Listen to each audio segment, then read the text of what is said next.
నమస్కారం, NS news కి స్వాగతం. నా పేరు ఉషా. ముందుగా ముఖ్యాంశాలు. జగిత్యాల జిల్లా మెట్పల్లిలోని ఆర్బీ ఫంక్షన్ హాల్ నందు ముదిరాజ్ కోరుట్ల నియోజకవర్గ మహాసభ నాయకులు పత్రికా సమావేశం ఏర్పాటు చేశారు.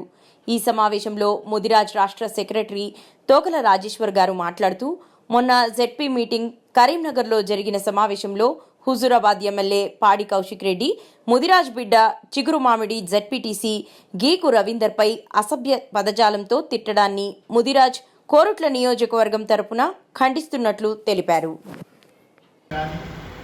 ఆర్థికంగా కానీ అన్ని మాత్రం వాళ్ళు లబ్ధి పొందుతున్నారు. ప్రతి వాళ్ళైనా రాజకీయ నాయకులు ఇప్పుడు గడిచిపోయిన అది ప్రభుత్వం అంతే జరుగుతున్నది.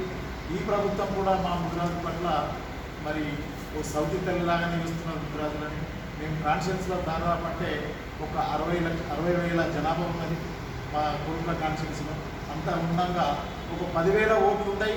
వాళ్లకు భాగభోగ్యాలు అనుభవించే వాళ్ళగా లాభం చేస్తున్నారు. మరి ఇప్పటికైనా ముదిరాజు పట్ల మరి ఉన్న గవర్నమెంట్లు కాంగ్రెస్ ప్రభుత్వము ముదిరాజుల పట్ల మమ్మల్ని చూడాలంటని చెప్పి మరి మా చాలా ఇప్పుడు కొన్ని ఊర్లల్లో ఇప్పటికీ చాలా హీనంగా ఉన్న ముదిరాజులను మరి ఎందరి నాయకత్వంలో మరి రేవంత్ రెడ్డి గారు ముదిరాజులను బీసీటీ నుండి ఏలా తీసుకొస్తానన్నారు గురించి ఇప్పుడు మర్చిపోతున్నారు. మరి గత ముఖ్యమంత్రులు చంద్రశేఖరరావు కూడా అల్లిపాలు తాగిన ముదిరాజు పట్ల నాకు చాలా విశ్వాసం ఉన్నది, నేను ఖచ్చితంగా మరి రాష్ట్ర ముఖ్యమంత్రి వర్యులు రేవంత్ రెడ్డి గారు కూడా చాలా మమ్మల్ని ప్రతి మీటింగ్లో అన్నారు ముదిరాజని చెప్పి మరి రాష్ట్ర ప్రభుత్వం కోరుకుంటున్నాం.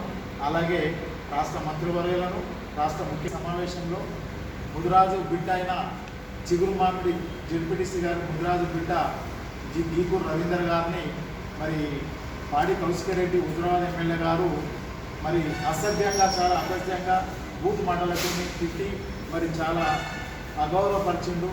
పాడి కౌశిక్ రెడ్డి మీద చట్టరీత్యా